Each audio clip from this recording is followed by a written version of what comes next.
Hello, everyone, and welcome to episode 14 of the Argument Clinic podcast. My name is Martin, and I'm joined with my fabulous co-host. His name starts with an L, and it ends with Orance. Lawrence. There we go. So he's Martin. No, I'm Martin. He's Lawrence. Great start to the podcast, and we are the Argument Clinic podcast, a podcast dedicated to the fundamentals of debate. Whether you are a seasoned veteran of the tournament scene, just making your way to your first tournament with our Intro Novice podcast, or you are a coach looking to teach other people how to do things, and you're just looking for tips from great guys like us. This is the podcast for you. We pride ourselves on being accessible to anyone with any level of debate experience. So please pass, especially this episode, out to anyone who you think might need it. Now, Lawrence, I noticed that we've gotten a couple listens from Taiwan. So would you like to give a quick shout out to Taiwan as a location? I'm not sure if it offends any Chinese people who think that Taiwan's not a real nation, but, hi to those in Taiwan. Well, or whoever's using a VPN that happens to be in Taiwan. SoundCloud identified your place as from quote unquote Taiwan. So maybe we could also say it's China Light.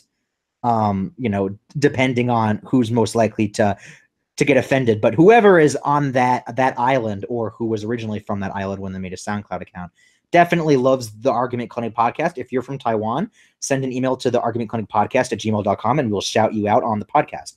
Speaking of shout outs, shout out to Rex Evans, noted podcast listener, for getting an invitation, a partial invitation to the Tournament of Champions this past weekend. I know Rex listens to the podcast and he's great. So special shout out to you guys and everyone who went to the first season opener tournaments last week. Lawrence, are you going to be at either the Green Hill tournament or the Yale tournament in the upcoming weeks, or at some local tournaments? Yeah, so I was at Grapevine the last weekend, where I had the distinct pleasure of judging every round that I was there for, because I missed round one because of traffic. Thanks, Dallas. And I'll be at Green Hill this weekend. I'm leaving actually tomorrow night for the round robin. Oh, nice, dude. I am going to the Yale tournament. I'm leaving tomorrow night as well. Very excited about that one. So I guess that answers the question of what you've been doing. I have been bunkered up in my place of residence, trying to avoid being destroyed by Hurricane Irma. Luckily, I live in Central Florida, so we didn't get that destroyed. We just lost power for 12 hours and stuff, and was a little worried about recording the podcast. I was unable to record the podcast earlier in the week, so we're doing it a little later because of that. So I was getting wrecked by Hurricane Irma while simultaneously prepping for an upcoming tournament, and Lawrence was judging all the rounds at Grapevine. So what we're trying to say is that we're maximally happy all the time. Okay, now just a quick shout out to our sponsor, Victory Briefs. The Victory Briefs Institute is a summer camp that we all attended. Me and Lawrence.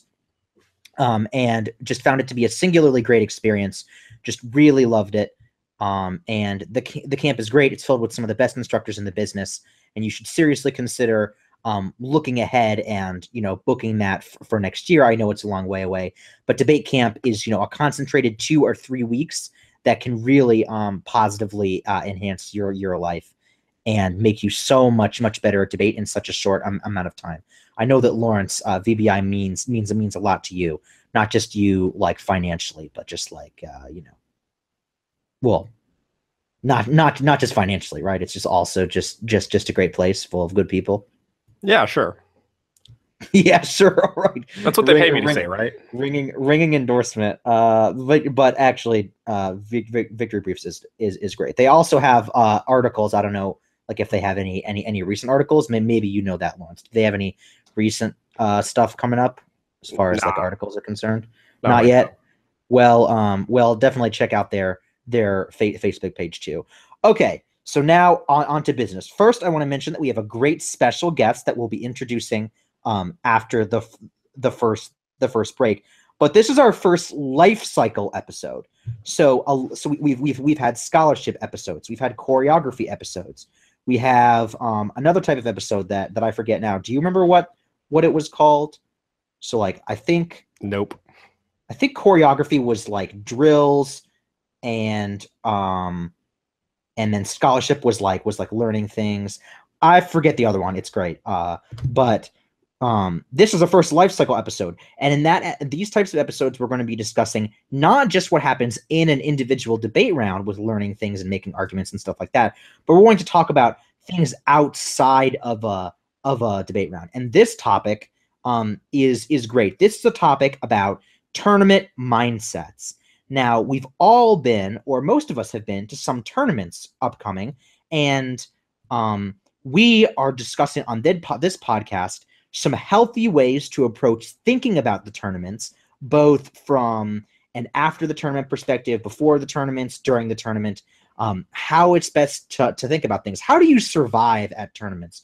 Tournaments are tough. They're taxing emotionally and physically, and we want to talk about what it's best for you to do going into a tournament. So if you're just going to your first tournament upcoming, this will be a good introduction to just, what will the competition be like? How should I think about it? And stuff like that. But even those of you who pride yourself on being circuit competitors who really just who really love flying all around the country for tournaments and think they know everything, we think that this podcast will be helpful to you as well, because we think that there are a lot of unhealthy things that people can do at tournaments, and we'll talk about how to get the how to minimize those things. And we have a great special guest for just that purpose.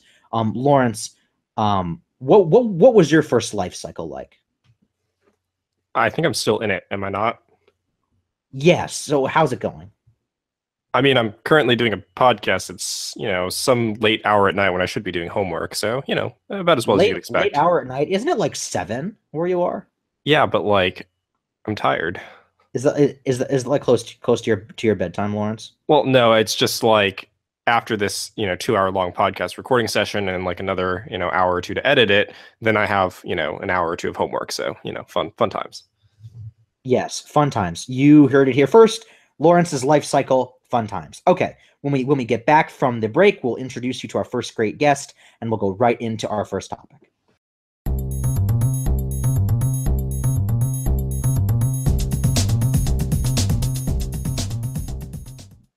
All right, I'd like to introduce our special guest for this episode, Suzie Sharpe. How are you doing, Suzie? Hi, I'm well, thanks. How are you? I'm great. Now, you went, in fact, to the high school that I coach for currently, Lake Highland Preparatory School, and you debated for them for many years, right? A longer than average number of years, you would say? Probably, yeah. Probably. I think so, yeah. 5 years, right? You've recently graduated, and are now at the University of Florida. So, how did you fare in the hurricane? Was your house destroyed? Were you destroyed? No, I was pretty good. I actually went south to go back home, which was hard to explain to people at convenience stores, but I made it through. Do you often try to explain yourself to people at convenience stores? No, but they were telling me the road was shut. Oh, okay. Well, have you ever beaten up anyone at a convenience store, Suzie? I've definitely not, and I would not advise doing it in the future. Okay, that's good. You heard it here first. We're trying to give you the best advice for tournaments and out of tournaments, so don't beat up any people at convenience stores. So Suzie Sharpe was a member of Lake Highland's team last year, and she was, along with other team, she was a team captain along with our other team captain, Melissa Chow, really responsible for the entire collective mental health of our team. So I thought it would be good to bring her onto the podcast so that she could share her great team mom experiences with the rest of us, so that if you don't have a team mom, you can pretend Suzie is your surrogate, sort of. That got weird. Okay, so let's discuss how we're going to break up this episode. So this segment is the before segment. Then we're going to have a during segment and an after segment. So for this first segment, we're going to do before a debate round and before a tournament. What are the sorts of things you should be thinking about? How should you think about those?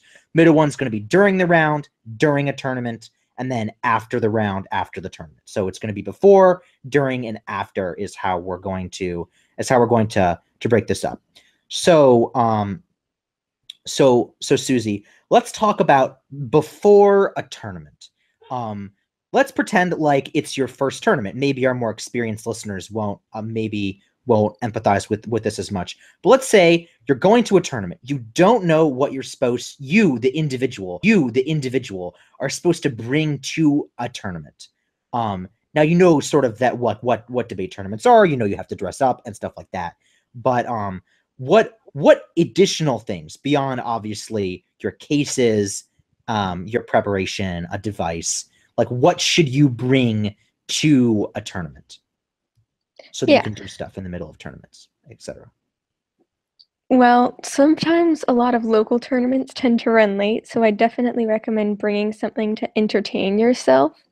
You're also going to want to make sure you have some cash so you can maybe buy a snack or a drink, depending on how things are going that day, or lunch. And then also people often forget chargers for things like their phones, especially if they're using their phone as a timer. So you always want to make sure you bring a charger for a device like that. Yeah, so exactly right. So I'm going to ask this question to you, Lawrence, and then maybe I can get your opinion, Suzie. So I know that at a lot of tournaments, the concessions there are a lot of concession stands at our tournaments. But usually the concession stands just have kind of just like random junk food. What is your opinion, Lawrence, on like bringing food from home, either just like bringing lunch from home or bringing snacks from home?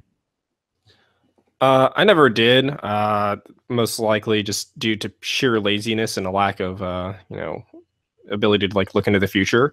Also because I just kind of liked pizza at tournaments. As for snacks, though, like I generally pizza at tournaments. That sucks. What? Suzie, have you ever had pizza at a CFL? No, we get spaghetti. Oh no! Like all of our local tournaments are just pizza. So, and that makes so much more sense than spaghetti. Yeah, it's cheap and easy to do. I don't understand. And now as a judge, I especially don't bring food because they tend to feed judges pretty well. As for snacks, though, like I definitely was bringing granola bars to a good amount of tournaments.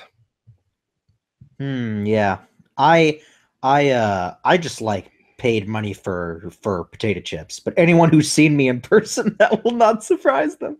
So Suzie, what do you recommend as far as food, bringing it to tournaments? Well, I definitely always brought food, mainly because I don't really stop eating as a general rule. So I always carry food in my backpack. But if you do want to buy the food there, it's generally vending machine pricing or convenience store pricing. So if you bring it yourself, it's definitely cheaper, but it is there for your convenience if you want anything.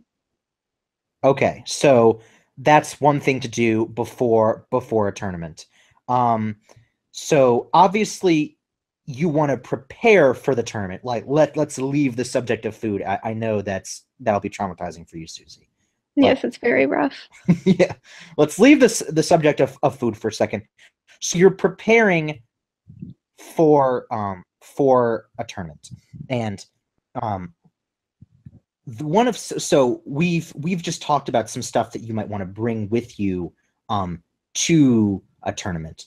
One thing that I wanted to make clear to all of our listeners is you shouldn't over prepare for a tournament at the cost of sleep.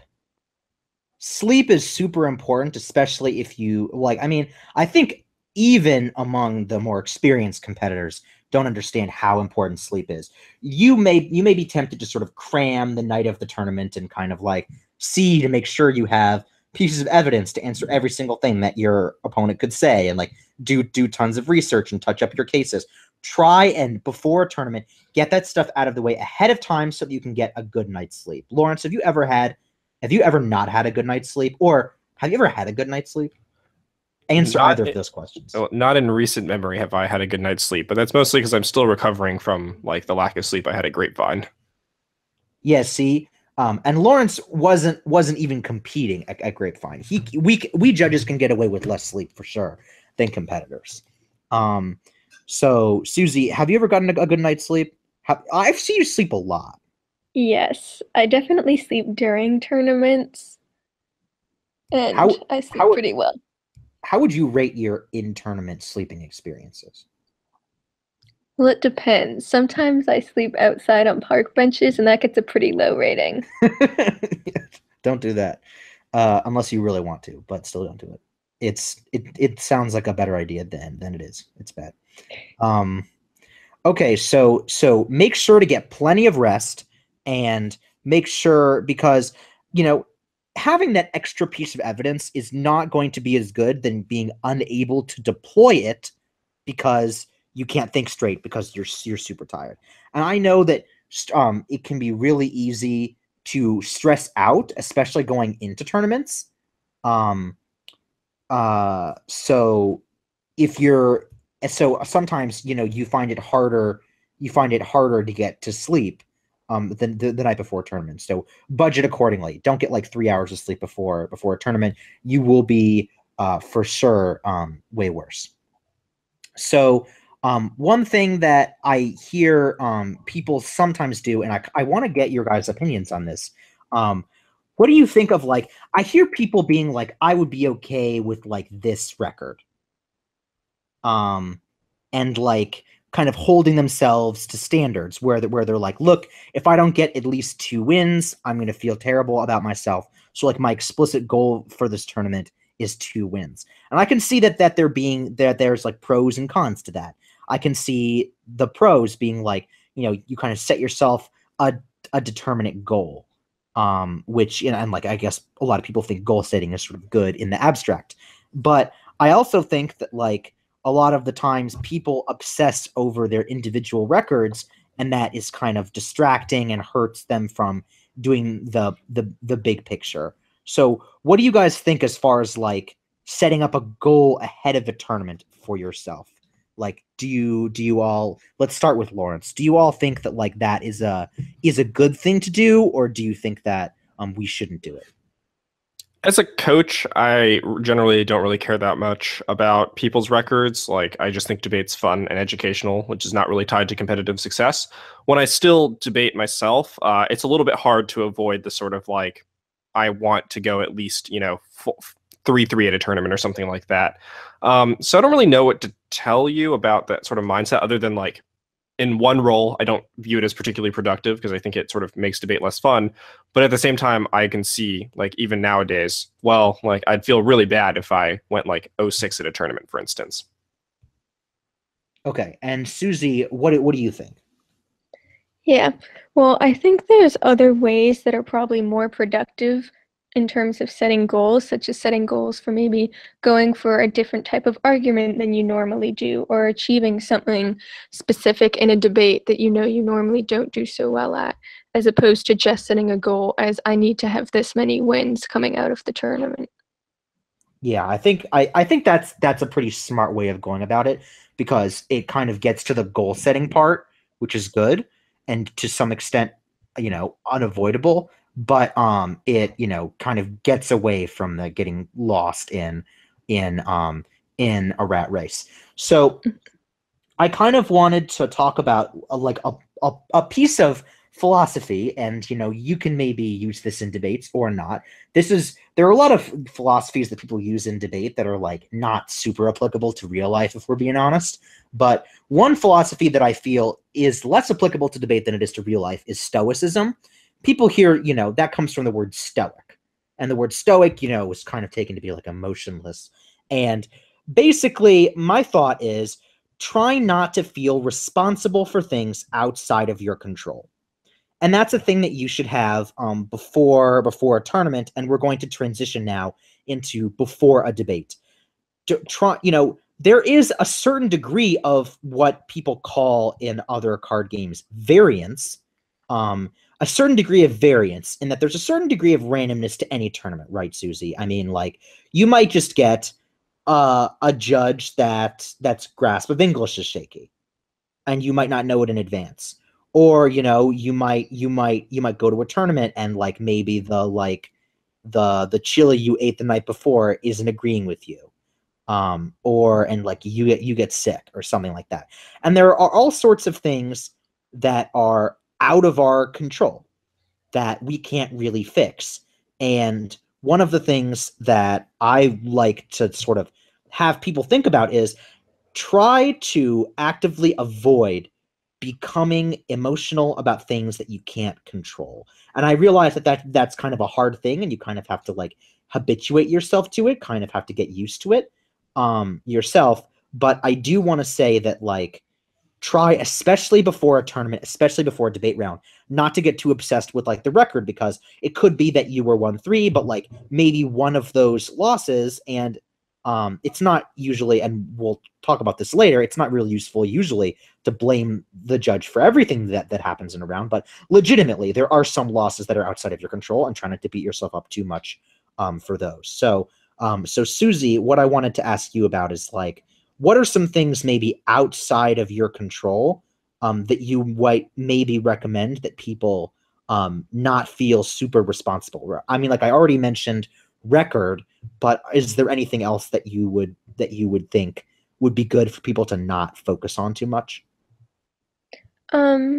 Yeah, so apart from judges maybe like screwing you over and around, I think there's also always going to be outside things. So I know that there have been kids, at least on the team I was on, where something really big, like family-wise, would happen right before a tournament.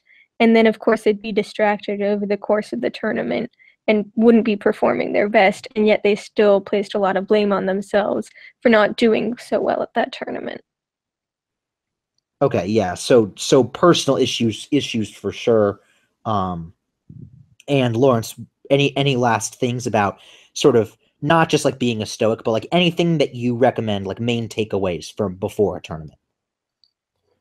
I mean, in terms of sort of like how to approach them and this discussion of like how much you attach to your record, yeah, I just want to emphasize again that like it kind of sucks if you don't do as well as you want to at a tournament, but I promise you that like it really won't matter in the long run, and it's much more important that you have an enjoyable tournament experience than to be spending the entire time before tournament stressing about what your record's going to be. I definitely lost a lot of debates when I was a small child and a big child. Um, Lost a lot of debates, and look where I am today, still losing debates. But I eventually won some debates. Lawrence, have you ever won any debates? A few. Suzie, have you ever won any debates? Yeah, but I couldn't tell you about a single one. Yeah, I think it's kind of weird. I don't know, Lawrence, if you have this thing, but like I have this like encyclopedic memory of like almost every debate round that I've ever had. Where like yeah. And like Suzie has like does not remember what happens after any of her rounds. And I'm just wondering if you where you are on the Suzie Sigalo spectrum, which should be a real somewhere thing. in the middle. I can tell you about like a good portion of my rounds, but certainly not all of them. Wow, everyone, we me really made a great invention here. The Suzie Sigalo spectrum. That's that you can or the Sharpe Sigalo spectrum, if we're going by last names. So we can go. That's. Do you remember all of your rounds, which is Martin on the spectrum, or none of your rounds, which is Suzie? Wherever you are on the spectrum, can really has no impact on anything. But it's a cool thing that I'm gonna be doing. So Lawrence, I noticed that you have a thing written down here about what are things that you wish that you knew going into tournaments, especially when you were younger. And I noticed that you have something written down for this. So this is the last key thing that we're going to talk about when we get to before a tournament. So before a tournament, what is one key thing that you should know before you walk into the doors of the tournament? Yeah, so I didn't necessarily have this problem, but most people I knew did, and that everyone was like really scared about their first debate tournament. Because a lot of teams don't have like a lot of practice before their first debate tournament, and they're sort of just getting thrown into this sort of deep end here, and they're just like, oh shoot, what's going to happen? I don't really know what's going on, and I think a lot of people sort of psych themselves out before their first debate tournaments, and they don't really get to enjoy their first novice experience as much as they really want to. And I think this piece of advice applies to everyone, but especially novices, that Everyone else at that tournament is also like just as scared as you are. They're all terrified of going to their first novice tournament, except for a few. And there's a few people that aren't scared. And those people are like either actually really, really good at debate, so you should watch out for them, or they just have no idea what's going on and they don't know enough to be scared, which means you don't really have to worry for them. But just honestly, like you're not the only person that's like going to a tournament for the first time. And so a lot of other people are going to be feeling just like you. And so you really shouldn't take it too seriously, or at least, be too stressed out about it. Lawrence and Suzie, I'll open this question up to all of you. And I certainly know the answer to this question from my perspective. Have you ever lost to a novice when you were not a novice? So like second year and up. Have you ever been defeated by a novice? Yes. How about you, Suzie? Yeah, I'm sure I have. Yeah, that's right. You were on the sharp end of the spectrum there. But I definitely have. In fact, one of my only losses at the varsity state championship my senior year was to a novice in the preliminary rounds. So, look, so you're a novice. Maybe you're a novice. Maybe you're just inexperienced. Maybe you're an inexperienced second year. We have all lost to novices, and we've all lost to less experienced debaters, which proves you have a chance. So don't think like, oh man, that person knows everything that's going on. They're so confident. I will say that there is a sort of fake it till you make it quality with confidence at debate tournaments. So they could be faking it like you, and even if they're not, maybe they're still bad and you beat them. And like I when I was a novice, I beat up on a bunch of non-novices too because I didn't know any better. So definitely try not to feel deep fear in your heart. Suzie, have you ever had the deep fear in your heart? Of losing to someone? Of anything. Like a specific like some book villain or like some like movie villain that put the fear in you, or did you like ever see a horror movie and you had like fear in your heart and that's bad? Yeah, not really. No. Oh my god. Lawrence, have you ever been fearful of a human act of kindness? No. It's a good answer. No question mark was the only acceptable answer to that question. Okay, so we talked about before a debate tournament. Let's talk about before an individual debate round. Pairings have come out. You know who you're going to be debating. You know your side. You know it's in about 15 minutes.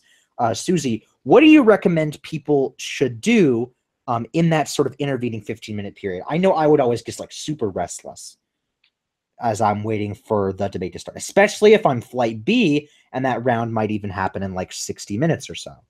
So what do you recommend people should do, but to like both not stress themselves out and like make sure that they're all ready for their round, like both emotionally? Well, like let's stick with just like emotionally for now.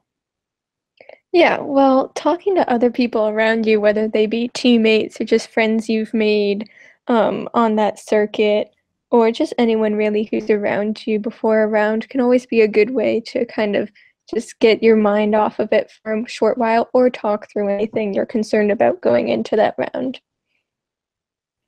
Okay, so talking with other people, good thing then? Yes. Okay, Lawrence, have you ever talked to another person? Yeah, I've talked to Suzie. Okay, there we go. You have definitive evidence that Lawrence has talked. Well, wait, have you actually ever talked to Suzie, or you just talked to me, like indirectly talking to Suzie? Hi, okay. Suzie. Okay, you too. Hi. You guys have an unsupervised 5 seconds to talk to each other. I thought we did this before the podcast started, but okay. Yeah, I think we did this. This was supposed to be verified. I wanted to give our listeners the scoop, but I guess not. You spoiled it. Okay. Well, so talking to other people before a tournament. Now, we have the privilege, Suzie, of having been to a team that was fairly big so that we could talk to tons of people before their rounds, both to like ease concerns and to get like general advice and things like that.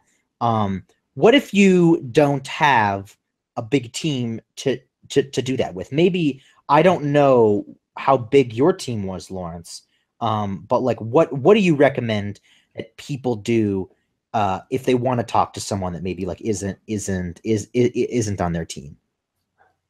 So my team size varied a lot. So like my freshman year, I was like the youngest on a team of maybe like 20 people who traveled like locally. My sophomore year, it was just me and like two other people. And my junior and senior year, the team got like really big. Um, I don't know if I'm sort of the model for telling people to talk to other people, and wasn't really that good at it. Still not. But you talked to Suzie. Yeah, forced together by circumstances of this podcast. And so I guess just like how you get forced together by circumstances of this podcast, I'm sure you're all sort of forced there by circumstances of a debate tournament. And as it turns out, since you are all nerdy enough to give up, a weekend to talk about whatever subject is on hand, so in this case, national service, I feel like you can find something common to talk about. I ended up talking to a good majority of my opponents. I ended up making really good friends with some of the people I just randomly hit in round, and just before the round started, just be like, how are you? Why did you join debate? What's interesting about debate to you? I'm sure you'll find something to talk about from that point on. I will stress about that last thing. That's a really cool thing. It happened to me a lot. I actually became best friends. Suzie, you remember Brian, right? Brian Wilder? Yeah. Shout out to Brian Wilder if you're randomly listening to this podcast, you weirdo. Please talk to me. We very good friends, but haven't talked in some time. And yeah, so I just met him. We just like debated at a bunch of local tournaments together, and we just always debate each other. It got to a point where we were the only people that each other would lose to at tournaments.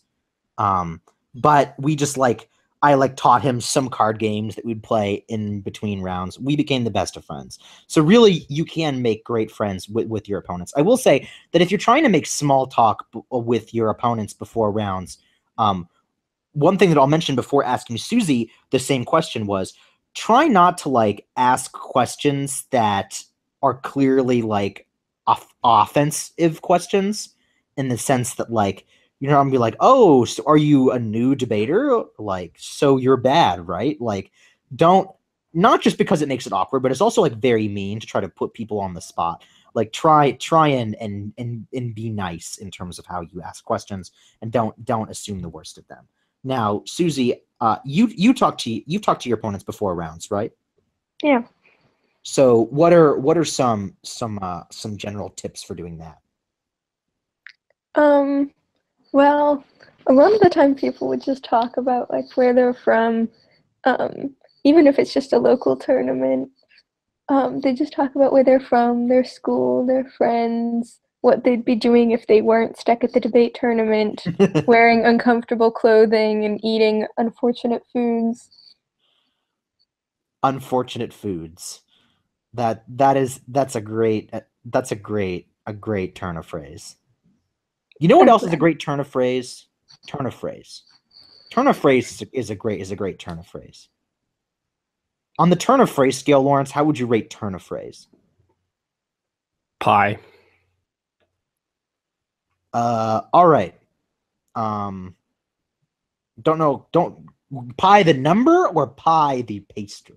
The number, obviously. Obviously. All right. Okay. Sure. So all right, that's what you should do before a debate. What is your all's opinions on pump up music?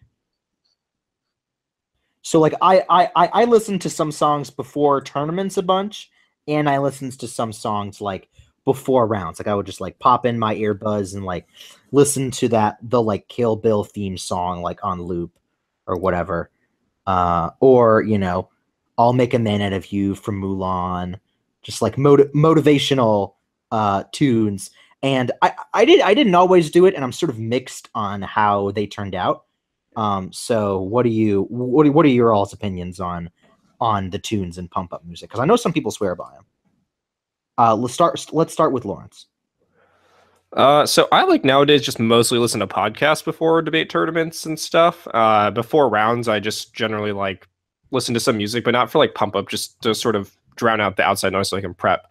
I know a lot of people do swear by pump up music, and people who sort of, like there is evidence to show that like listening to songs that are like energetic in nature like does change your mindset and like the way that you perform in rounds, or well, like not in debate rounds, but like generally, and which can be applied to debate rounds. So I don't know. It's like up to you. If you think they work, do them. Like I think for a lot of people, it is really important to have sort of a strong pump up playlist that they sort of go to for tournaments. I remember my senior year, I this one song a lot going into a tournament, and then I like didn't do as well as I thought I was gonna do, and then I just like ruined the song for me forever. So, so that wasn't good. But now Suzie, I'm almost positive you did not do this. Like, yeah, 99%. I did not, but I know kids who did and really thought it was helpful. So, also, I like preferred to just before like tournaments, like just hang out with my team or with other random debaters. Like, and so I don't really know how much the pump up mattered to me. Pump it up. Okay, so one thing, like I know that it's really possible to get super nervous, and so here, like especially right before debate rounds. So a couple of strategies that we've talked about. One, talking with other people about your nerves, either your potential opponents, although this could to get your mind off it, but like your friends at the tournament, your teammates. Worst case scenario, you can like talk to someone who's not at the tournament, like text people and something like that. So talking with people can really help for sure. There's like a music component to it where you like stoically pre-flow when you're like listening to I don't know, Blade Runner music, just like whatever it is. Are there any other suggestions that either of you have as far as like trying to stay and the third one is the stoicism thing I was talking about earlier. Recognize that there's some variance to debates that that everyone could be as scared as you, but that there are a lot of things that are outside of your control. So ultimately just like try your best, and that's what's important. We've discussed those things. Do you all have any other suggestions about things people can do before a debate round to sort of like calm themselves and things like that? That was a long series of comments and questions there. Definitely. So in terms of sort of having emotional support, I don't know how many people need it, but I know that enough people need it that like it's something that we should discuss.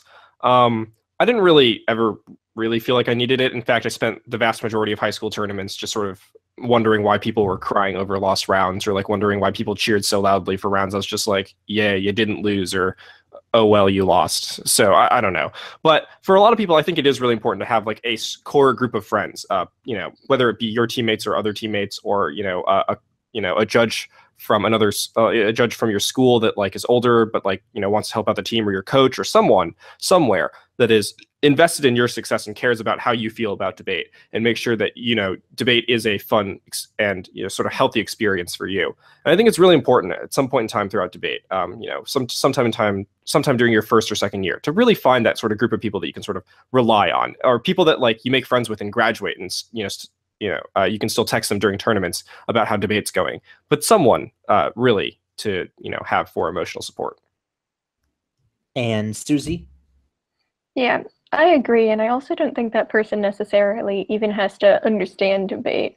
I think even if it's just a good friend back home and it's someone you can call and rant to, even if they don't really understand what you're talking about, that can still be helpful.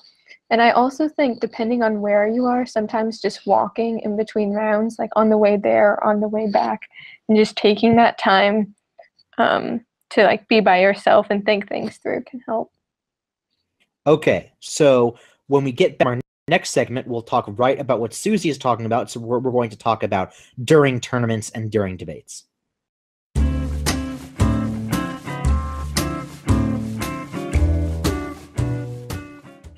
Let's talk about during the tournament and during your debates. So during the tournament, when you're not in the context of like a specific debate round, we've already talked about sort of food and bringing stuff to the tournament. So our number one piece of advice for when you're in between debates but still at a tournament is eat food and stay hydrated. Now we've already talked about like bringing food to the tournament or like buying it there, personal choice. But water is super important. And one thing that we recommend here on the podcast is for you to get a refillable water bottle.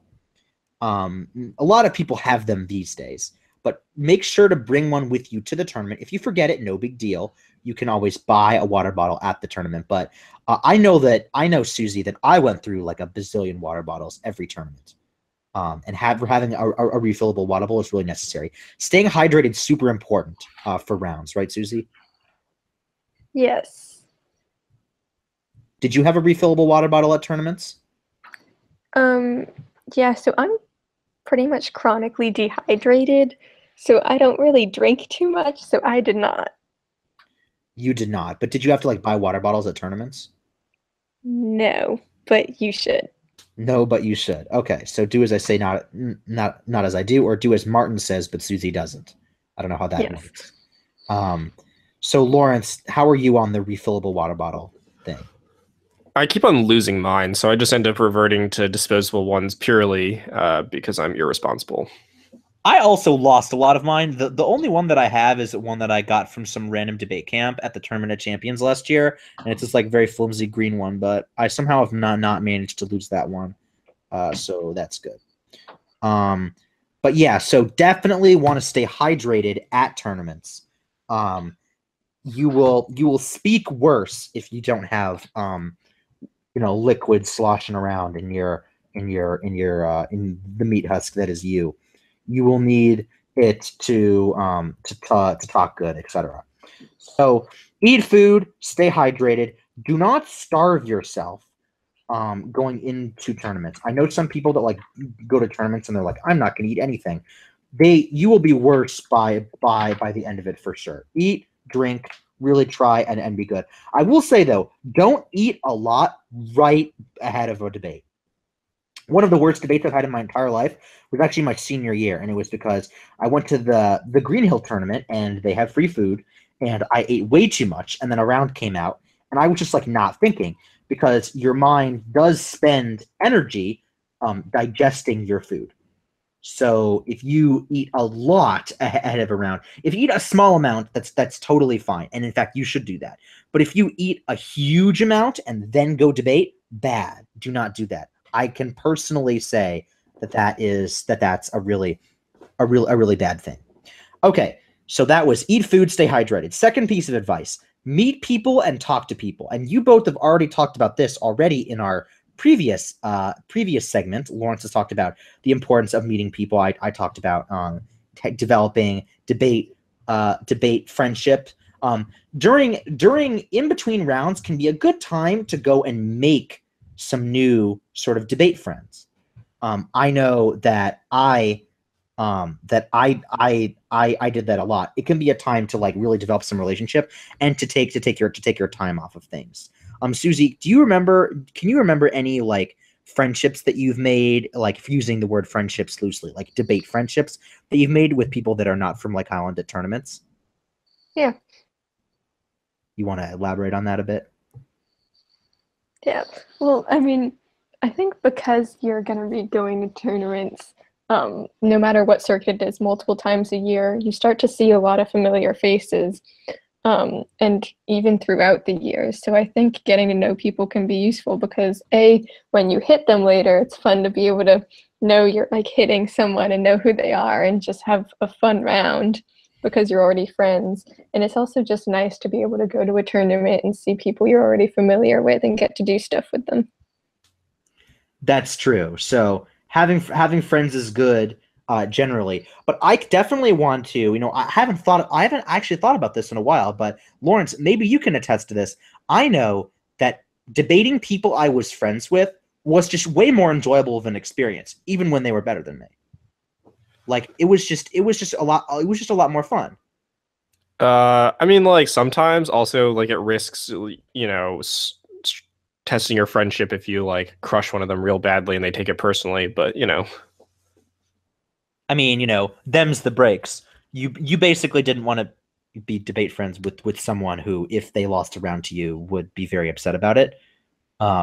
Probably, but as just like a general order of things. But yeah, I mean, like, I know, for example, I debated Brian. Like, the reason that I became good debate friends with Brian is that we debated so many times, just an absurd number of times, and we just like kept debating each other at like every local tournament and every Florida tournament. And so eventually, and we were just like very compatible personality wise. So we just eventually became good friends. We would just debate each other so many times that it was really fun. And I remember eventually we started sharing some of our preparation. And this is another thing that you can maybe do. If you make friends with people at tournaments, you can sometimes share preparation with them. And even if they're going to the tournament too, or if they're not, then you both will be better because of it. And I remember one really, really funny round where I may have told the story in the podcast before, but where I like had cut all of his evidence and he had cut all of mine. So all of our cross examinations were just us making fun of the evidence that we cut because we knew it was bad. But yeah, so it can be very fun. So meet people, talk to people. Okay. The second thing I want to talk about whether or not you should do preparation between rounds or not. So Lawrence, what do you recommend in terms of like what people should be doing between rounds to prepare for subsequent rounds? So personally, I was of the opinion that I just did all my work before the tournament so I could enjoy the tournament itself. And I generally wasn't like doing research, mostly because most tournaments didn't have Wi-Fi back then. So it's kind of difficult to do it anyways. But also because like I already did all this work. Like there's only a few arguments on each side. I sort of spent a lot of time doing, the research for this. I already did drills. I already had a bunch of practice rounds. There's really no point in sort of wasting that tournament away doing prep. Now, for some other people, you might do your best prep at the tournament, like right after you've had a debate and you're sort of like, oh shoot, I didn't think of an argument this way. Or, I realized I didn't have responses to this other argument. You might need to do prep in those instances. And I'm not saying don't. But I just generally think that tournaments are much more enjoyable when you've done the work beforehand and you're just like not prepping. And that way you can just meet more people or just, relax a little bit more. If you're just in 100% stressed out, always working mode at tournaments, you're going to burn yourself out, not only at the tournament, but just like in the long run. Like debate's just going to be not nearly as enjoyable. What do you think about that, Suzie? Yeah, well, I think that while sometimes not prepping during the tournament can mean you can have more fun, I also think a lot of people do a lot of very good prep during rounds. So I wouldn't say leave all your prep to do while you're actually tournament and cram it in between rounds, because it can definitely make for a more stressful tournament experience. But at the same time, I think there's a good balance between the two, where you can do prep during the tournament or in between rounds, but that doesn't necessarily mean you can't also go out and do whatever you'd like. I also know that some people kind of enjoy doing it, right? I mean, like, for some people, maybe it can be a way of like either dealing with a suspected loss where you're or maybe it could be a way of like, like there are introverted people that like maybe just don't want to be around other people and like to do debate work. Like that can be a thing for you to do if you want. And of course, you don't need me to tell you if that's right for you. But I know that like I could, cut cards and stuff in between rounds, and like that would be. I don't know if I ever actually like did at a local tournament, but I definitely like enjoyed doing that myself. I kind of wanted to take this on a little bit of a slight detour, which is, what do you all think? I know the answer to this for me. What do you all think about doing homework between your debates?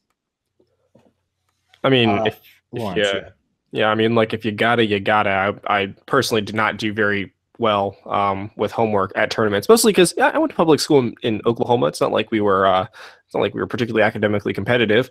But also just like I feel like that kind of makes tournaments way less enjoyable. What do you how did you do on that one, Suzie?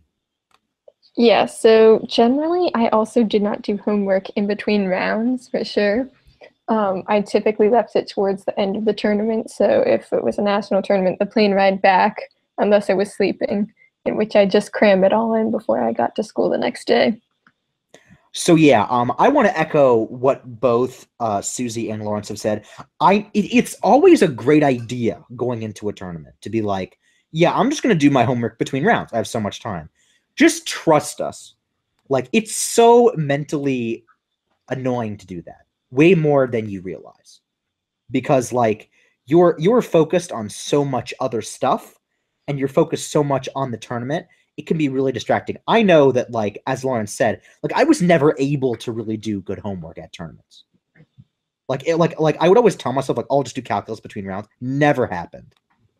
And it wasn't just like being lazy. It's just like, so part of the thing that I want to say, and let me know if you all agree with this, just like that our listeners should have realistic expectations about what homework that they're going to be able to do between round. Basically, you won't be able to do it, or it'll be very hard for you to do it. Is that what is so? Am I reading you all correctly? Like, if you're able to do it, power to you. But I was never able to do it, and I wouldn't necessarily count on it. Yeah, I agree. Yeah, I think it is possible because I've definitely seen kids like writing papers or finishing up homework in between rounds, but I wouldn't have that as your only option. Okay, so that's the stance that we're taking here. So Lawrence, I see you've written this thing about how to deal with and maintain what you've written down as rep. So first of all, what is rep generally? Short for reputation. It's the sort of like not very easy to quantify, but definitely existent concept that is associated with top end debaters who have like a who the community perceives to already be good at debate, and is people in the community generally think like will win tournaments or will win rounds. And so the reason I sort of introduced this in here is like, if we're going to talk about tournament mindsets, I think it's important to deal with both questions of how to maintain your current levels of rep and how to deal with other people that have quote unquote rep. I guess I'll just launch into this. So yeah, go for it. I'll start with how to maintain rep. There's a good chance that throughout your debate career, especially in local circuits, people are going to start knowing who you are. Judges are going to start, judging you more than once, and they'll remember your name. Hopefully, if you were good at debate, or they might remember if you were really bad at debate. Don't be one of those people. Coaches will start knowing who you are because they'll see you in out rounds consistently, and other competitors will know who you are because they start seeing you do well. As soon as you have this rep, it generally makes it a little bit easier to win rounds, because in close rounds where the judge or the opponent knows that you have rep, the judge will sort of look for reasons to vote for you because they already think that you're the better debater, and competitors are less likely to do well themselves because they've sort of psyched themselves out. Oh, this person's so good, they're already going to win this debate. But I think there's more to it than just sort of winning debates, and I think it's worth sort of briefly talking about how to maintain that rep that you have. I think the first thing to recognize is like, rep is a thing, but like, don't take it that seriously. Don't treat yourself like you're really good at debate. Don't act like you're above everyone else. That's just like the easiest way to get everyone to hate you, and especially judges who are going to start looking for reasons to vote against you. And also, you're just like not a good person if you just think about rep too much. It's important to recognize that it exists, but to really think of yourself as that good, especially like in high school LD debate at like a local tournament, like I guarantee you that just no one else cares. I think number two is know that people are watching you, and everyone is watching you, and that you have to sort of be nice and professional and sort of live up to what your rep has, what you've created for yourself. I think judges are watching you to make sure that you're like a good person. You're not just ragging on other people, saying how bad at debate they are. I think other contestants are watching you to make sure that you're like actually a genuinely nice person, and like don't treat debate either too seriously or like not seriously at all. I think coaches are watching you to sort of make sure that you're the type of student that they really think is a good person and good debater. I think I've talked a lot about this before in some of the earlier podcasts about sort of like what it means to like how to win at tournaments, and part of it is to build rep. But to maintain rep at tournaments requires, I think, you have the proper mindset of just realizing once you're good at debate, you kind of got to live up to that image. You got to like be, what people think that you are. Yeah, definitely true. Don't take confidence as a proxy for reputation in others. A lot of times people just think that they're good when they're not. but definitely want to echo all of Lawrence's comments there. So Suzie, how do you feel about rep in terms of like in others? How to deal with rep in others? Like if you're debating someone who you know has like done well at other tournaments, um what are some things to think about when you talk to them between rounds and things like that? Well, in terms of talking to them between rounds, I used to ask a lot of kids about other tournaments they'd been to, or like their favorite aspects of other tournaments. It's just conversation in between rounds. And then as for the actual debate, I always enjoyed comparing different debaters who were well known on the circuit, in terms of like what kinds of things they would do in round, or like who they actually were compared to like what you would hear for say. Wait. So what do you mean by that? Are you saying like you wanted to compare the difference between what the other people in the community said about them versus like what you saw in them? Yes. Okay. I think I sort of understand what you mean by that. Okay, so I wanted to talk about this briefly, and you can think of this as part of the after the debate segments that we're gonna have later, but we might as well just mention it now because Lawrence mentioned it. So, complaining about things that happen after your rounds. We'll talk about that a little more extensively later, but I just wanted to highlight that something that Lawrence said, which is really important. Don't just like talk really badly about your opponents and judges between rounds. That comes across as being really bad. Am I reading you right, Lawrence? You're just saying that that's a general, like just like a bad thing to do. Yeah, so like my coach had like this rules like you had to be like 60 miles away from the tournament before you could start talking trash, which was fine because we lived like 60 miles away from the tournament. So basically couldn't talk trash until like literally back home. Okay, so Lake Highland did not have no trash talk rule. Suzie, have you ever said a negative thing about another person in your life? Yes. Really? Like how many times? Just like I have no idea. probably like at least probably like no greater. Okay, I'm gonna do like an over under thing. Lawrence, do you think over under 50 times? Well, actually, you don't know Suzie. Well, for me, over 50, but well, yeah. Okay. Don't need to ask you that question, but I know for me it's way above 50. But how about you, Suzie? What do you think? Over 50. Over 50? Wow. Suzie has kept just a really nice, clean persona around me, at least. I don't know if I think I only saw her do it like once or twice over many years. So clearly she was insulting people that when I was not around. Maybe. Okay. I kid. But sort of don't kid.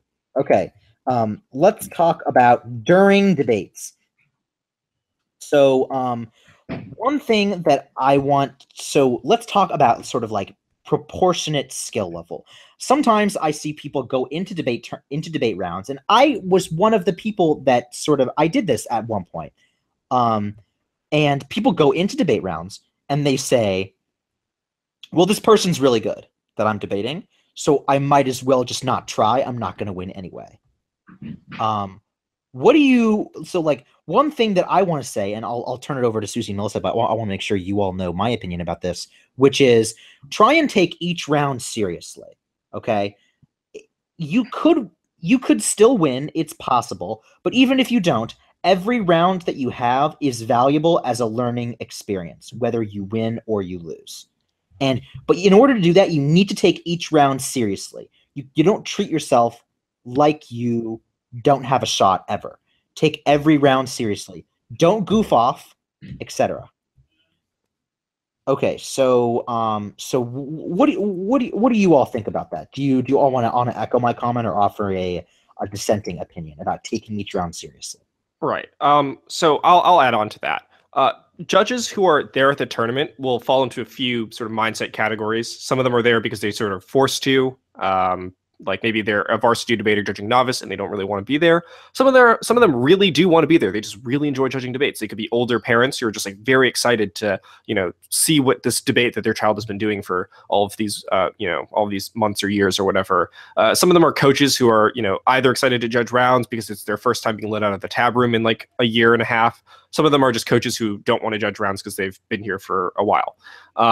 It doesn't really matter what sort of mindset that the judge has, but no one really wants to judge debater, and no one, more importantly, wants to vote for a debater that just doesn't take rounds seriously. Like, come on, you might fake hating debate to some degree, but A, you're listening to this podcast, which proves that you like really don't have much better to do than think about debate, and B, you've like agreed to like go to a tournament and like give up hours of your life to like sit there and debate with other people. Like, you have to take it at least somewhat seriously, and the more that you take rounds like less seriously, like it's just a bad signal to send off to judges. Like, it's not even related to the rep thing that I was talking about earlier. Just judges don't want to vote for someone that just doesn't care about this activity, because clearly they care about the activity enough to be there.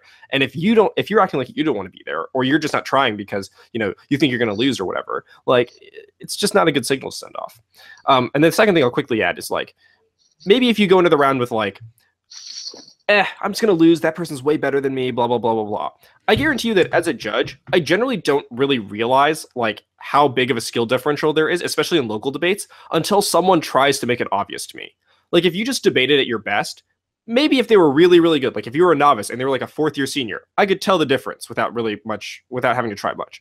But if it's just like you're a second year debater and there's like a good third year debater and you all debate, like, unless you just make it really obvious by signaling to me, I can't win, I'm going to lose sort of thing, I'm really not going to be able to tell the difference in terms of skill. Like, the perception on the end of the judge is like much lower than what you would imagine it to be. And so the more that you act like you're losing, the more the judge thinks, yeah, they're losing and they're going to vote against you. And what do you think about this, Suzie? Yeah, I think the other thing is that debaters tend to make the gap bigger in their head than even other debaters may see it. So I know definitely with kids on our team, a lot of the time we'd be telling people, hey, you have a really good shot at this. And they would say, oh, no, it's so-and-so. I have absolutely no chance of winning. When in reality, they did have a good shot. Yeah, definitely true. Now, for a lot of the things that we have, like most of our podcast episodes are obviously talking about what you do during a debate round, aka like, make arguments, be persuasive, all those things. So I just want to say, what are things that you all would have to add to that content list that we already have from like a mental standpoint? Like, during a round, how should you sort of like compose yourself? The one thing that I always advocated that people do is, I always thought that it would be good if people during their preparation time spent some, just if they needed it, just took some of their preparation time to just sort of compose themselves. To just sort of like, in silence, sort of look over your flow, look over your piece of paper, try and organize your thoughts. And I always advocated for some of my debaters to just, especially for the later rebuttal speech, just put your pen down. Don't do anything for 15 seconds. Look at your flow. And you can do that from sort of strategic reasons, but you can also do that for just kind of like personal reasons, where if someone's like getting in your head, if you don't know what you're going on, you feel really disoriented, you have preparation time, take it to sort of compose yourself. I think that is like my main tip for sort of staying at the top of your game at tournaments. Now, Lawrence and Suzie, starting with Lawrence, what sort of general advice do you have in this area?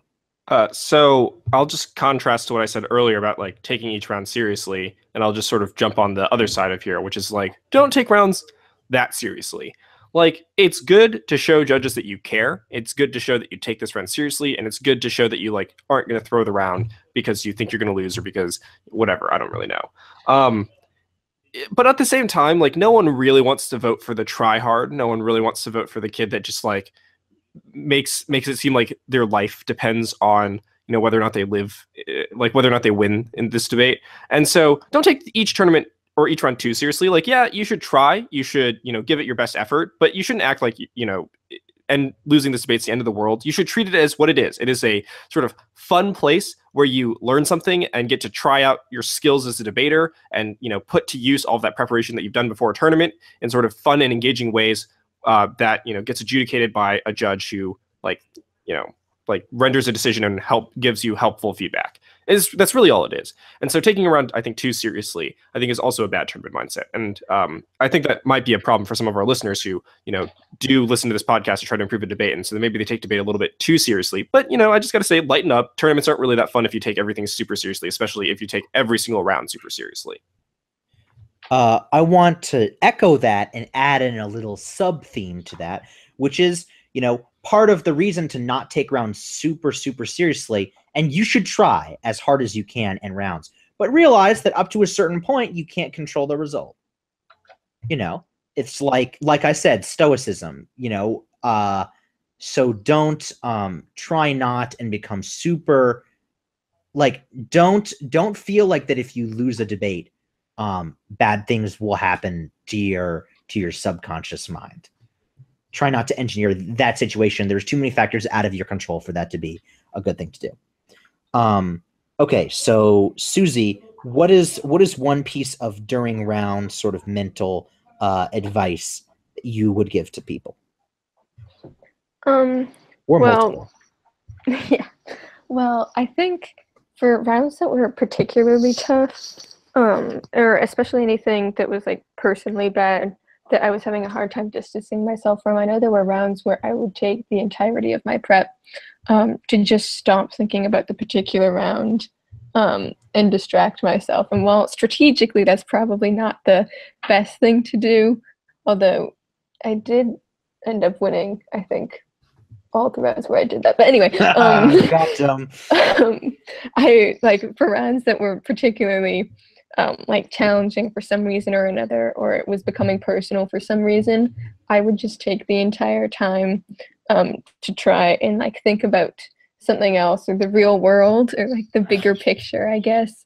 So friends, family, your team, whatever it needs to be, just to try and reframe things, because in reality, well, I can't name basically a single round for you that I ever had. I can tell you about all sorts of other aspects of the tournament experience and specific teammates, what happens when you give one kid a double shot espresso and how they lose their mind, or how someone specific quirks kids have and things like that I remember. So I think that the actual in-round stuff sometimes seems far too important while you're there. Here's a sort of interesting question that that kind of made me think of. What do you all advocate doing? So you're negative. Your opponent is giving their second affirmative rebuttal, the last speech in the debate. What do you do? I generally just sit there and flow it, or at least pretend like I'm flowing it. When you're debating? Yeah. How about you, Suzie? Yeah, I flowed it, or sometimes if it was a local tournament or I was really out of it, I doodled in a way that looked like I was flowing. Yeah, so I definitely did that too. And that's because, and correct me if I'm wrong, you want to look to the judge like you're paying attention to your opponent. I think that if the judge doesn't think that you're paying attention to them, they feel much less bad voting against you. I know sometimes that I would share facial expressions with my judge if my opponent said something uncouth, or if they said that I didn't answer an argument that I did, I would occasionally look a little flustered. But I do advocate the doodling strategy on some level. One thing that you can do, so this is a little scandalous. So you all don't have to participate in this if you don't want. I know I actually did this during college, not at a debate round, which is an even meaner time to do it. But one thing that I would sometimes do is I would write down how often people said filler words, just as a way of making fun of them, sort of silently. and secretly making fun of them. I wasn't quite like that, but sure. No. Like I never did that at a debate tournament. Although I did have a round where I was giving the second affirmative rebuttal, and I saw that my opponent, who I actually knew very well, we were friends, was like writing something down, and then I saw afterwards that he, instead of flowing, was just drawing like a really fat caricature of me. He showed it to me after the debate. I was like, thanks a lot. Whatever, I won second. But but so yeah, so doodling. What were your favorite things to doodle, Suzie? Would you draw ugly caricatures of your opponents? I hope not. Yeah, no, it was more like very squiggly lines. Okay. All right. Like I could pass kindergarten with them. No, man. I used to, and I don't even know if you remember this, Lawrence, but long time I don't know if he's listened to a single episode of this podcast, but we have to get him on here. Jacob Nails, I know that he was around when I would just have stick figure pictures for all of the ballots that I submitted as a judge. Do you even remember that, Lawrence? Yeah, I remember hearing about this. This was when ballots were in paper still. Like now most of them are like on the internet, which is good, but like it used to be that it was just paper, so I would like draw things like about the round. Like someone said the circular argument, I would just like draw a giant circle, or just like really stupid stuff. Some legitimate masterpieces, but mostly just stupid things. So if you feel the need to, you should be writing down something or drawing something during that time. We on the Argument Clinic podcast advocate any number of doodles in addition to, of course, writing down things your opponent has actually said. I will say that you sort of lose a little bit of the right to complain about losing a debate if you didn't write down what they said in their last speech. Because if you're like, hey, I definitely won that round, and your coach was like, oh yeah, prove it, and then you just didn't write down any of the 2AR, like, how can they trust you? So you might want to take good documentation that you really won by flowing all of their rounds as a way of not being salty and stuff.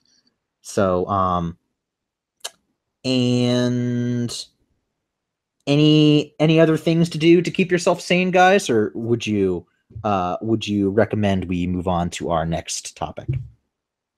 I just want to quickly reiterate, like, hey, everyone else is scared. Doesn't matter what year you are, I guess. And honestly, just fake it till you make it with confidence. It works pretty well for most tournaments. That's true. And Suzie, do you have anything about this? Yeah. Well, I know definitely going into debate, I was never the most confident person. And so novice year, if I ever went to a single tournament where less than half of the ballots had some confidence about how I needed to be more confident, I counted that as a win. Wow. I think I remember that. That was like actually true. Yeah. Like in the sense of you got like a lot of comments about that. Like there were multiple CFLs where every single ballot would tell me that I needed to be more confident. So anytime less than half of them had a comment about my lack of confidence, it was a win. Did you submit ballots to them telling them that they could suck it? I did not. Oh, well, you missed out. So, okay. So, I think that's all for now for during rounds. And when we come back, we're going to talk about after rounds and after the tournament.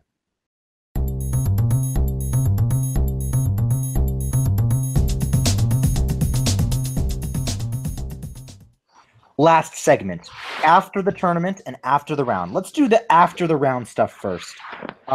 This is where a lot of the stoicism stuff can really come into play. So dealing with losses is a thing that we all have to experience. And for some of us, depending on the tournament, we know instantly whether we won or whether we lost. And for sometimes we don't.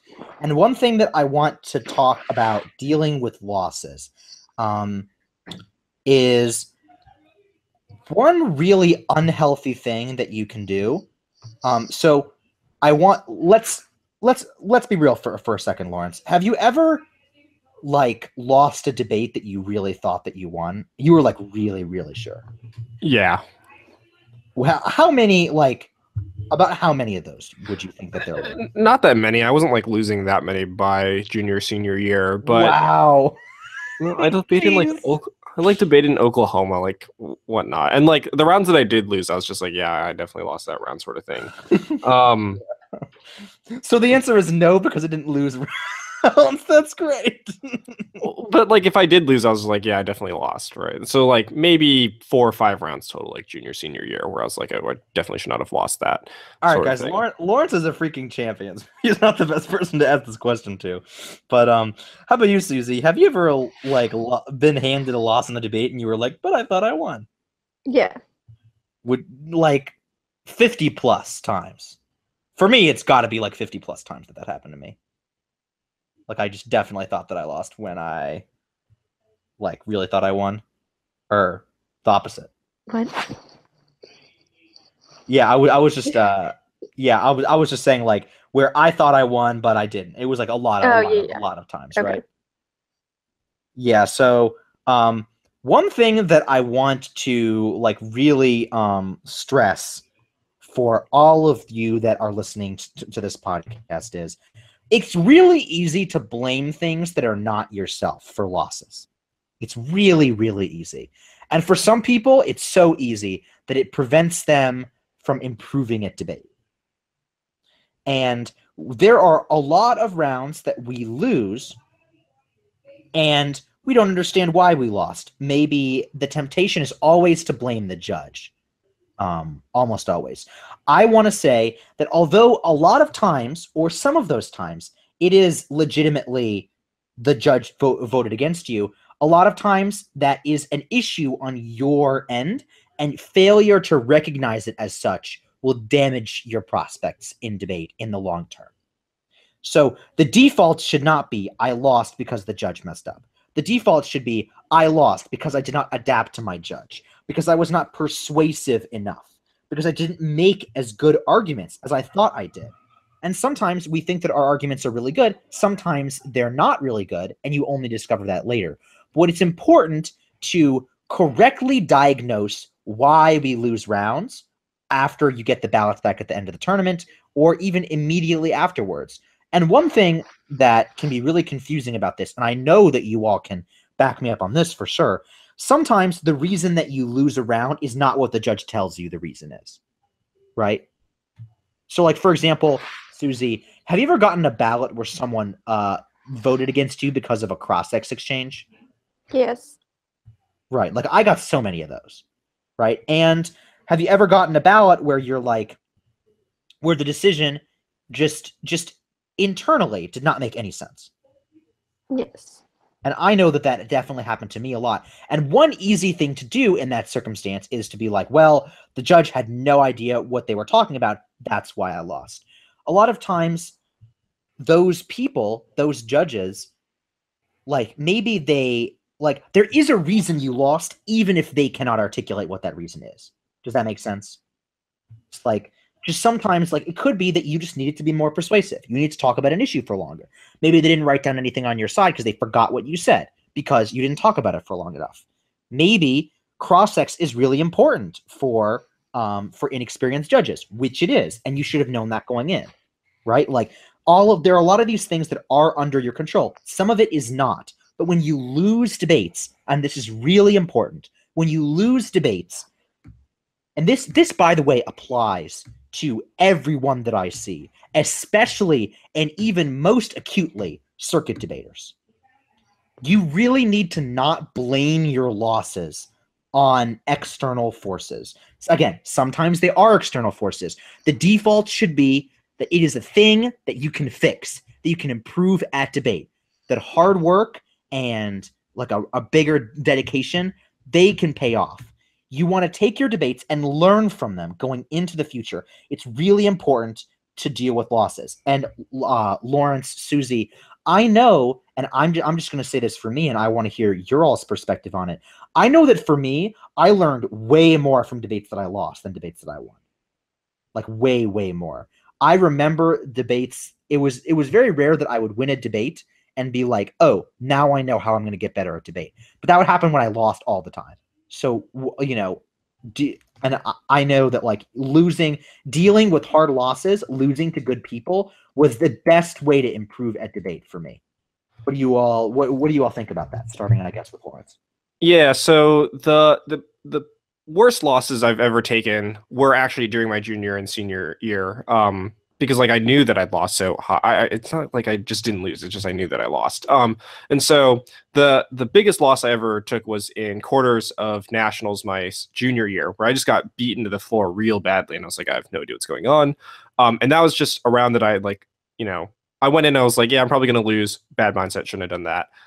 Went in because of that mindset. I lost also because the other debater was much better. And I didn't really care that much. I was just like, oh, I'm kind of glad to be done with the tournament. But what I did was I sat and thought about that round for a long time. And it like really forced me to really think about debate a lot more than I had previously, to figure out like why I lost. Like what was so good about the opponent that I can emulate in future rounds, and what mistakes did I make that I should avoid making to make this round, not nearly as bad of a blowout for the other person as it was for me, as it was for them. Sorry.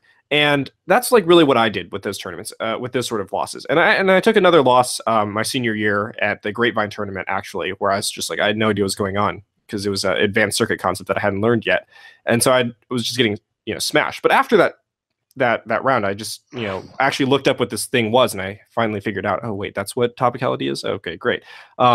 And so I used these losses to sort of like really learn a lot more about debate. And it's true. Like the biggest like gains that I've ever made in sort of debate knowledge were right after I got destroyed by someone.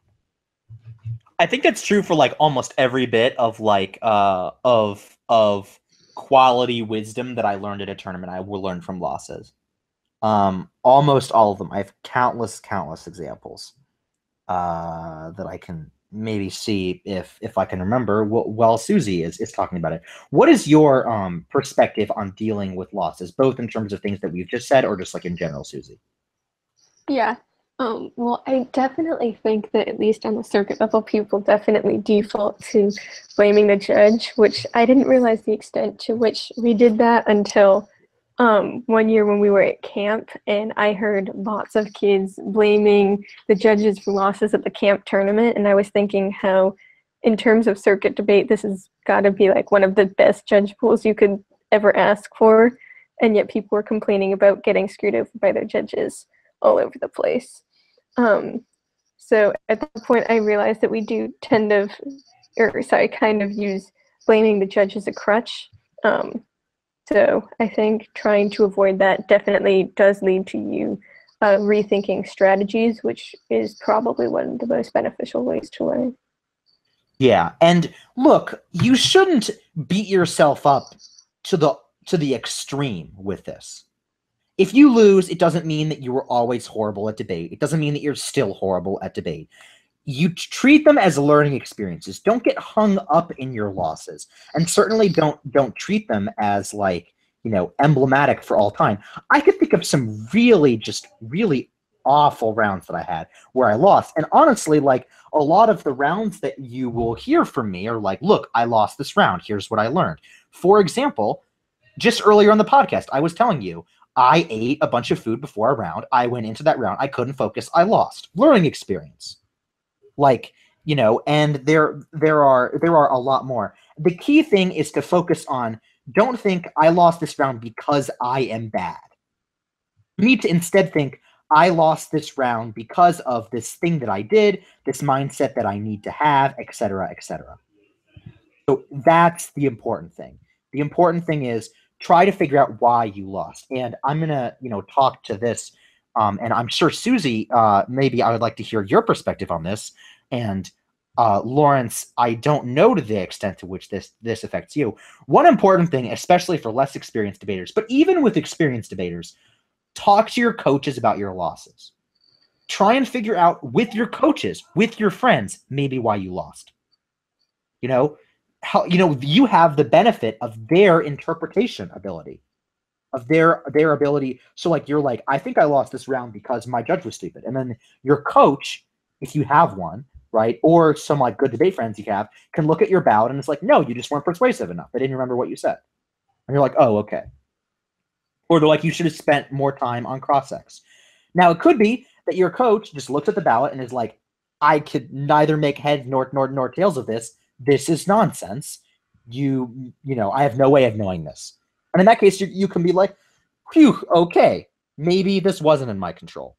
Maybe, what lessons maybe should I learn about that? Maybe there isn't a good lesson, but talking to other people can definitely help you decipher what those lessons should be, what those learning experiences should be. Talk to other people, talk to the friends you have at tournaments, talk with other people, especially your coaches or coach if you have them. Now, Suzie, I'm interested in hearing your perspective on this. Yeah, so as someone who typically even had a hard time remembering rounds when I walked straight out of them, this was typically kind of hard for me as opposed to just handing someone a flow and asking them to figure out what happened. But when I did remember enough to actually, give like you or whoever it be a decent enough understanding of what happened in the round to actually have a discussion about it, it would end up being very useful. So this is actually just maybe this is too inside baseball, but do you remember like any specific thing that I said to you after a debate? Just like anything. Like after going through the round? Yeah. Well, or not. I'm just wondering like what memories do you have, if any, of me saying things to you after a round? I remember talking about rounds, and I remember comments about my my inability to remember a lot of important details from that. Oh, that's great. That the thing that you remember about me talking to you about rounds is just that me commenting on how you couldn't remember your rounds. Yeah. Oh man. That's deep. That's some Inception stuff right there. All right, Lawrence, how do you recommend in terms of like dealing with losses in terms of the things that we've been talking about? I mean like in terms of like talking to other people and things. Yeah, so talking to other people helps. Like after nationals, my senior year, there was a round somewhere like maybe 11 or something where I had lost and I didn't really think I should have lost. And I sort of just was like angry about this. And so I just talked with my coach and just vented to her for like about an hour. And afterwards I was like, yeah, I'm totally fine. I'll be okay. And it turns out I was okay.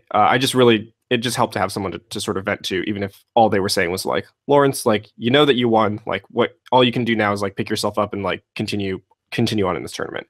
I sort of want to shift this a little bit towards people who deal with losses a bit differently than we do. I think it's a little easy for someone to be like, well, like you didn't take debate, like the same way that I do. Like maybe your parents are like really it's like maybe my parents are really invested in how well I do at tournaments, or like I attach a lot of self-worth, or I'm like really stressed out about debate. Like it's easy for you, Lawrence, to say, yeah, just use rounds as learning experiences, when in fact, like losing rounds is like really rough for someone. And like I can't really just tell someone who like actually takes tournament losses like that seriously, just, hey, stop doing that. Like it doesn't really work. But I think it's like really important to just reaffirm once again that like these are tournaments that like you will most likely forget about in terms of the exact tournament record that you had in a couple of years. You'll most likely forget about the details of each round. If in the case of Suzie, like immediately after the round's over, but even if you're not, like within a couple of years or so, like no one's gonna care / remember. Like it's only gonna really matter if you like kind of enjoyed debate. And if you attach too much to each debate round and you like deal with losses like that, and then I don't really think that like that's the way that you should be approaching debate. Like I think the reason like I did well in debate is partially because like it was the one thing that my parents didn't really pressure me or force me to do, and so I didn't have to attach like that much weight to each individual loss, and I could sort of objectively step back and say, no, these are just learning experiences. So I think it's really important for people who do feel that way to like remember, hey, in the end, it's just debate.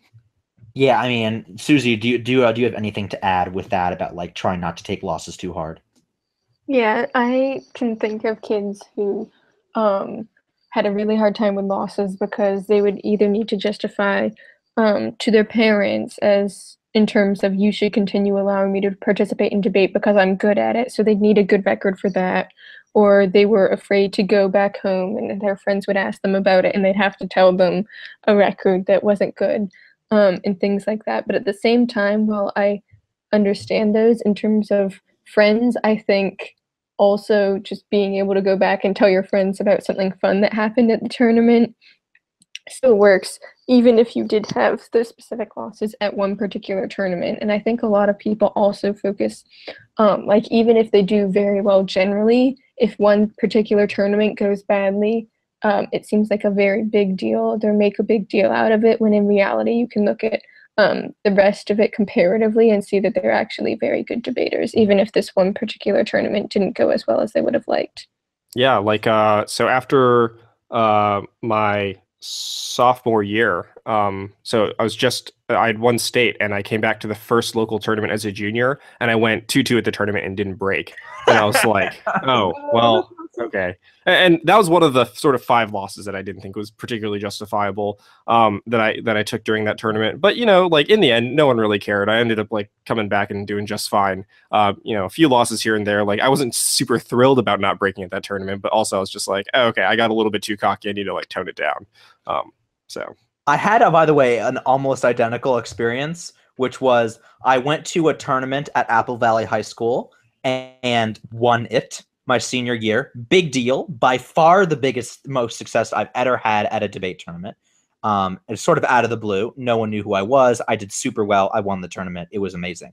And then I went to a local tournament the very next weekend and went 3-1, but I didn't, quote unquote clear. I didn't make it into the top 4, and my loss was to a novice. I still remember that guy. He was awesome. I'm pretty sure he was. Yeah. He was a novice. So there you go. It's like try to take things holistically, as Suzie said. Right? You can have some losses. They might not mean things in the grand scheme of things. Try. I'm just gonna say this. It's not very easy to do. Try not to compare yourself. Like comparing yourself to other people is inevitable. I think you can tell people not to do it. I think to some extent people will always do it. I know that it's not ideal. Everyone always says like, don't compare yourself to other people. I think to some extent it's inevitable, but try not to compare yourself to, like, try to pick who you compare yourself to, if that makes sense, right? Try and compare yourself to people who, are at least having similar experience levels. Like I know, for example, on our team, we had some like legitimate debate prodigies. And I think sometimes people would try and compare themselves to those debate prodigies, and it just would lead to them feeling bad all the time, when in reality they were above average. So just one thing that I want to mention, and you all can chime in or not if you want, but comparing yourself to other people can be hard. It can be bad. You can't really stop it all the time, but try really hard not to compare, just constantly like pick people that are doing better than you, that you think you're as good as, and be like, and use that as a sort of demotivating experience. If that is, maybe think, what is this person doing that I'm not doing? Try and use that as sort of like a motivating factor. Do you have anything to add to that, or should we just move on? I'll just quickly agree. Yeah, it's sort of inevitable that you compare yourself to people, but the less that you do it, the better you'll be. Like, it's just the fact that there's someone out there somewhere that's better than you. I mean, like, if all you do is think about that, it's not going to be great. Just compare yourself to you. Get better, do better, improve, learn, have fun. That's it. That's all that matters. Yeah, and I think on our team, we also have actually compared kids to other kids on the team over time, but you choose the comparison. So we'll take kids who are, say, phenomenal debaters now that may not have had like the best competitive success as a novice, just to show novices like, hey, look, you don't necessarily have to meet these specific goals you set for yourself in order to be a great debater, and then compare them to whoever person on the team maybe didn't have the easiest start, but has done very well and been very successful since then. That's a very good point. Like, people who are like, there are a lot of people who eventually do very well who do not do well for a long time. And I am a classic example of this, which is why I am so great at consoling people for, well, I mean, maybe I'm not great at it, but I'm okay at least at consoling people for bad records, because I was like, hey, you're a second year. When I was a second year, I lost like 70% of my rounds. So just goes to show, right? It's not that bad. And some people that are legitimate debate prodigies did not do very well their first couple years. That's the thing.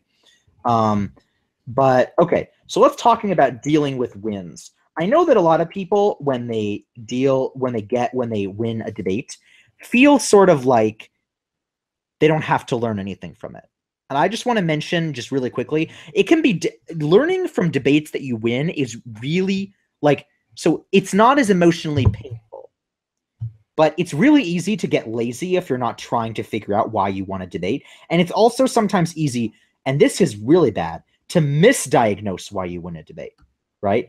You may think that you want to debate because your arguments are great, when it turned out that you want to debate for a completely different reason. It could be that you were more persuasive. So that stuff with figuring out wins and losses, I mean, it feels better, so it's easier to do, but you have to actually do it. So I want to mention that. Try and deal with a win in almost the same way that you would deal with a loss. What are some lessons? Maybe you won. Maybe it was by the skin of your teeth. Maybe it was barely. And you may not be able to read the ballot until after the debate. Try and improve on the results from those rounds.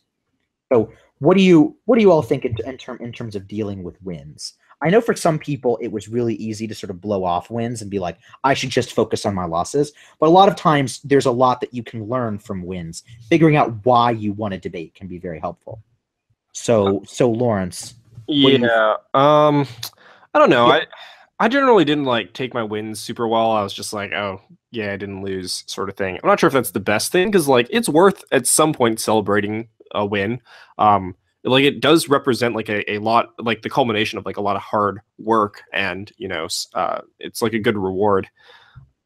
I would say like, yeah, despite the fact that you won, like I don't think you should be cocky about your win. I don't think you should treat your win as like I won because I executed so perfectly in this round. Instead, you should be like, where did like I almost lose, and like what do I do to fix it in the future? Like what things can I improve on? Like what what like I sort of won, as you said, just like barely. How do I fix that in the future? And so I think like treating your wins kind of similarly to your losses, in the sense that like you treat these rounds as learning opportunities, is really important.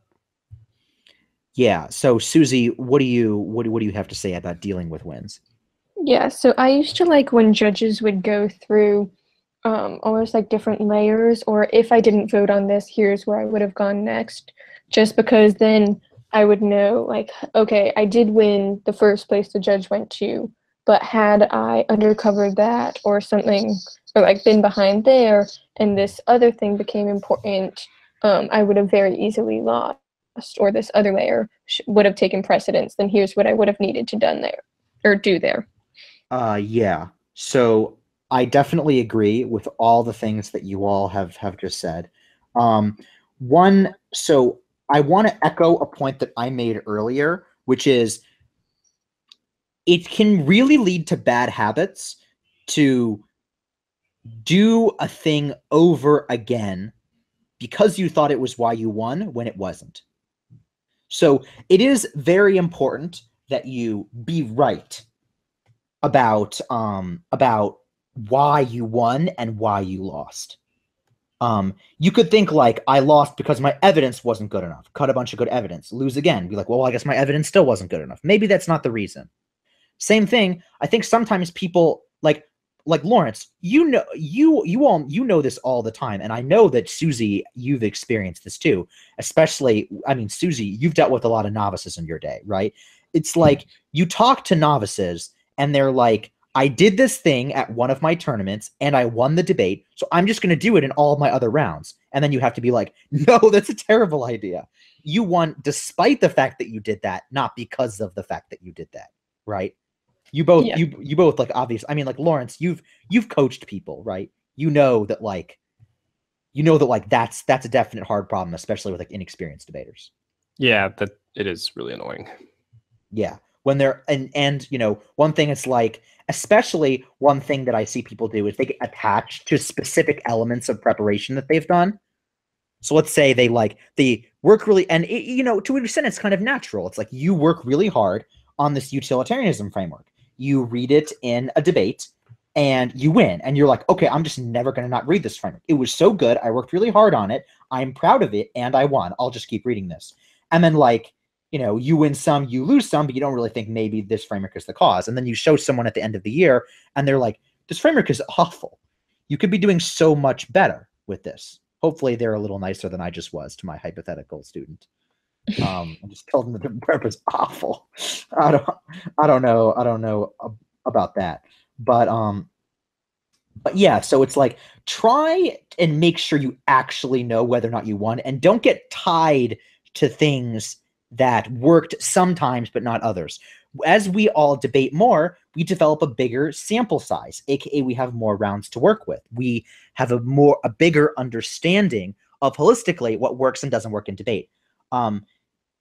So how do you all feel about trying to take some experience from other people? So you talk to someone, they give you some advice, you're like, that doesn't really make sense with what I've personally experienced, so I'm just going to do this.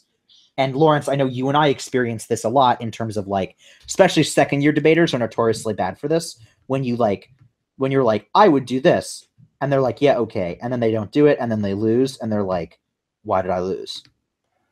It couldn't have been because of that thing.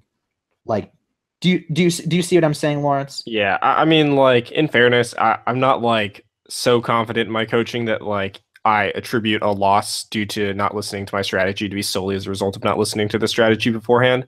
I support you, Lawrence. I believe in you and your coaching abilities. But it's definitely a frequent occurrence where it'll just be like, I think we should have read this argument in there and in this debate, and they're like, never mind, and then they lose, and it's just like, all right, whatever.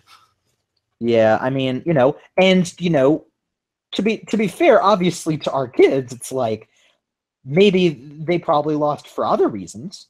Some of those reasons might not have been in their control. Some of them maybe were, and were not directly related to the thing that we told them to do. Maybe if they had done the thing that we told them to do, they still would have lost. Who's to say, right? But it's like, I think we all get a little too attached to things, and we should listen to the advice of others. Now, Suzie, have you ever gotten any not from coaches, because I don't want you to throw any coaches under the bus, but have you ever gotten any bad advice? You don't have to name names or something. Just was there ever something that somebody told you? It can be early in your debate career or later, where someone was do this, and you're like, okay, and you did it, and then later you found out that it was a really bad idea. Yes. You want to give some examples? Well, one example that I actually do remember was before a round I asked about this particular judge, and I was told, oh, they really like this specific type of argument. So I'm like, oh, I have exposition that falls into that category of type of argument. Would that be good? Would that be something this judge would be good at judging? And they were like, oh, yes, that's their area that they're really interested in. That should go really well. Go for it. The judge wasn't understanding it so much. And then afterward, the judge talks about how much they actually hate that type of argument, and they think debate would be better if people didn't run that type of argument. And at that point, it's just kind of like, oh, well, whoops. That was definitely bad intelligence, right? Yeah. Yeah, that didn't go so well. Intelligence in terms of secret counterintelligence operation. They were gathering data, and it was just exactly the wrong data. Mm-hmm. Right? So yeah. So you should be trusting your friends. You should be trusting them. Don't trust them 100% of the time. You should be trusting yourself the most of all of you. But keep in mind that a lot of people have really valuable things to say. Okay, so we talked about dealing with losses and dealing with wins. Now let's take this to the tournament in terms of dealing, because a lot of local tournaments that we all go to, right? Like we don't know the results of our debates immediately. Sometimes we don't know the results of our debates for days. I know, like Lawrence, I don't know how your team was, but like for some of the local tournaments, it used to be that we didn't even find out the results of our Saturday local tournaments until Monday. Yeah, I mean that's how it was usually. Right. So one thing that I want to stress is like, so dealing with uncertainty is kind of different than dealing with a win or a loss. One thing that I see debaters do a lot is to say like, oh, I probably lost that round, or they like try and take every available resource to figure out whether they won or lost a round. And one thing that I want to really bring this back to is my philosophy of stoicism. Okay, you can't affect the result of that round; it's over. So you should try not to stress about the result.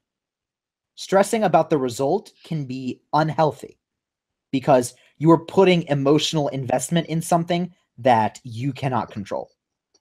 And whatever happens, the result is going to be one way, the result is going to be the other way. You can't fix that by thinking about it and worrying about it. So, and Suzie, I don't know if this is like good advice to give people to be like, try not after the round is over to really think about it too much. I mean, I know you've already forgotten all your rounds. So yeah, well, maybe that was I think easy. it kind of varies. Yeah, so being someone who forgets their rounds by the time they're walking out of the room means this was kind of less impactful, especially on like the Saturday tournaments or CFLs where you just kind of go, because by the time I was getting my balance back, I had basically no recollection of what happened in any of the rounds. In terms of rounds that are higher stakes or people who just want to know the impact of the round in terms of their record to find out maybe if they're breaking later in the tournament, while I understand the immense like pressure and wanting to know that, I also agree that since you can't really change it for like prep purposes, I think it's safe, or like it's definitely safer to assume yes, you are going to break, even if you are uncertain of that until later in the tournament, because you are eventually going to have to find out. Yeah, that's actually a really good point about like, what record you need to break. Like, so like something I've seen people doing is like trying to amass all the speaker points and like really just trying to calculate like, oh, by the way, this is just like a random thing that I have with, okay, so let's take this like debate specific thing and make it not debate specific. And I just want to ask you all if I'm crazy. So I always thought, this is a thing about school. I always thought it was a waste of time to calculate what grade you wanted, what grade you needed to get to do well on a thing. I just never did that. Instead, I was just like, I'm just not going to devote any mental energy to that. Instead, I'm going to devote all my mental energy to figure out how to do it as well as I can. And that was my philosophy in school. Was it, what was your all's individual philosophy about like calculating the grade you need to get an A or a B or whatever? Well, so I actually built a Excel template to help track my grades. I don't need to do it the anymore. Exact opposite. The school website, well, like Canvas now does it for us, so I don't really have to do anything. Like you can just calculate your grade. I think it just sort of helps deal with like it just helps deal with like the uncertainty. Like if you know that you're going to get a C, like it makes it a little bit easier to sort of deal with class. If you know you're going to get an A, it makes it a little bit easier to deal with class. And people are just like inherently afraid of uncertainty. The reason that I never really worried about that at debate tournaments is because one, I didn't attach as much importance to a given tournament record as I do like say a grade in a class, and two, because like you find out pretty soon at a debate tournament. Like the most you have to wait is like 2 days. Like I'll get over it. So that's the reason why, and especially because like there's a lot of time between the end of a class and where you are now versus like there's not very much time between your next round and like at a debate tournament. It doesn't really make sense to waste that time at a debate tournament to spend it trying to calculate your record. It's just better to like not worry about it and just be like, look, all that matters is now I can improve, I can get and I can learn from my rounds, and I can just sort of enjoy debate and just get better, sort of thing. And it doesn't really make that much sense in the context of a class, and that's how I sort of justify the difference. And Suzie. So where are you on the Martin Lawrence scale of Martin just never do it and Lawrence build Excel spreadsheets? Yeah, so I didn't have any spreadsheets, but I definitely did it. Oh man. And I did it more as a like to determine what I would need to allocate my time for. So if I knew it was like I would need to get a 50 or lower or something on an exam for it to drop my grade enough that it was below what I wanted it to be, or it was impossible for me to get my grade to what I wanted it to be. Whereas something was very borderline, then I used it to help figure out what I was going to allocate my time to. So like you were just like, oh, if I'm going to do really well in this class, I don't need to study for this test. Yeah, so like say I had a borderline grade in math, but I knew that it was like I'd need below a 50 to not get whatever grade I wanted in, I don't know, science, whatever. Then I would allocate my time to math. Yeah, I know you all didn't sign up for like a Sigilo psychoanalysis episode here, but like maybe I don't know. Maybe the reason that I never did it was that I could never bring myself not to try really hard studying for a thing. I just wouldn't, even if I was gonna already crush the class, I just kind of just did it anyways. I don't know. I always just was afraid of not doing well on anything, even if it didn't matter. Weird. But anyway, back to debate and from tournaments. So build spreadsheets or not, that's up to you. But my like try not to think too much about the outcome. And I want to transition into another thing, which is sort of related to the thing that we just talked about, but a little different. I want to talk about dealing with debate tournaments one round at a time. Okay. Take one round at a time. Try and isolate it from all of the next rounds. When you're in a debate, try and debate as if that round is completely different from every other round you're in, because it is. Okay. And it's really important to recognize that each win or loss that you think you got or did actually get does not affect how you can do in subsequent wins and losses. Obviously, getting a win really early in the morning, winning round one, can feel good if you manage to find out about that. But and sometimes it can feel bad. But it's the worst thing that you can do is let it affect you in future debates. You need to treat every round one round at a time. Try and not be so emotional about past losses and rounds. You can try and decompress, but try not to beat yourself up too much about rounds. But no matter what happens, try not to take that into the round with you, into the next round. This is a thing that you'll just develop over time. But you'll need to sometimes, some of you will need to consciously do this. Treat each debate round one round at a time. Now, what do you all think about that, Lawrence and Suzie? Starting with Lawrence. I definitely know that like I've had, and by the way, this is true in life too, just generally. Like if you are thinking about some bad thing that just happened to you in some other area of life, to an extent that's like unavoidable, but it will definitely compromise your ability to do well on the next thing if you dwell on it. So I know that this, was sometimes a problem for me, and if I lost a round, sometimes I would feel like I couldn't lose, couldn't win any more rounds for the rest of the day. So, so what do you think about that? And is there any method that you can sort of envision for people to minimize the dwelling? I mean, well, I mean, like, it was not really an issue for me because I didn't really take rounds that seriously. So it might be better if Suzie takes this question. Yeah, so I don't know about how to minimize the dwelling other than taking like a maybe more detached or big picture view of the tournament or just your debate career in general. Like I think this is kind of overlapping with some stuff we've already gone over in terms of not taking rounds too seriously. Yeah, for sure. It definitely does. But yeah, like, I think a lot of the things that like Suzie was talking about, like between rounds, like, taking long walks, for example, trying to distance yourself, listen to some music between rounds, talking with friends about things that are like not debate related. Doing those things between rounds and immediately after rounds can really help.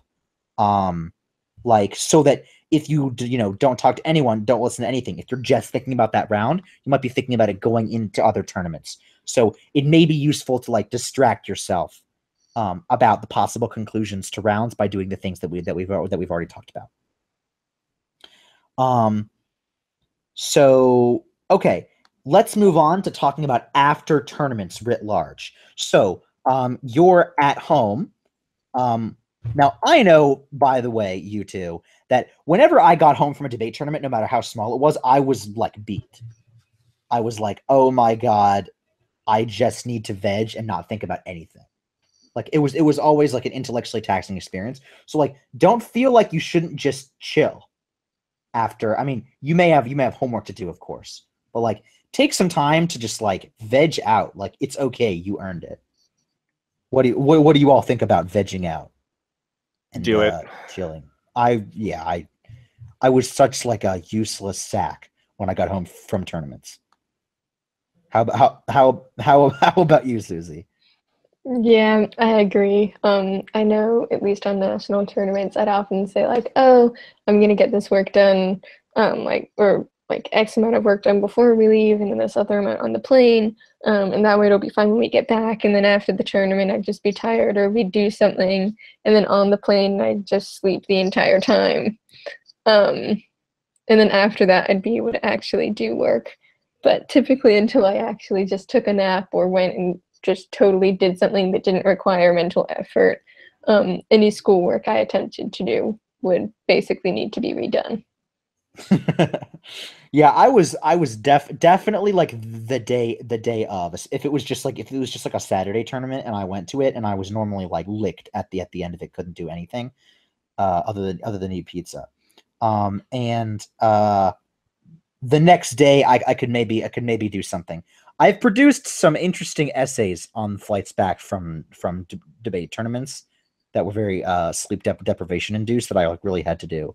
But definitely, you earned the right to chill after tournaments. So we already talked about this, but if you're home from a tournament, look at your ballots, try and learn from those ballots, get information from them.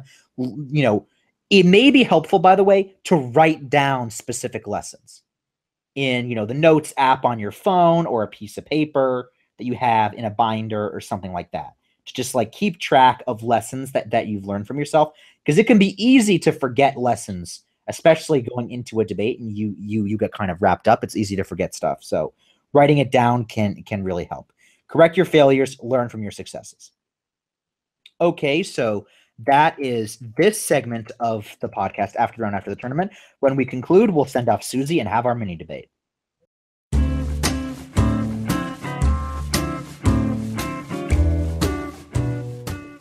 Thank you, everyone, for listening to this pretty long episode of the Argument Clinic podcast. Suzie, thank you so much for coming on. You were an awesome guest, and we really appreciated all of your insights, about how to be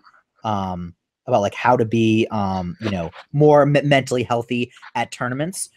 One thing that we didn't mention in the previous things that I kind of just wanted to give you some free space to talk about is just like being a team mom.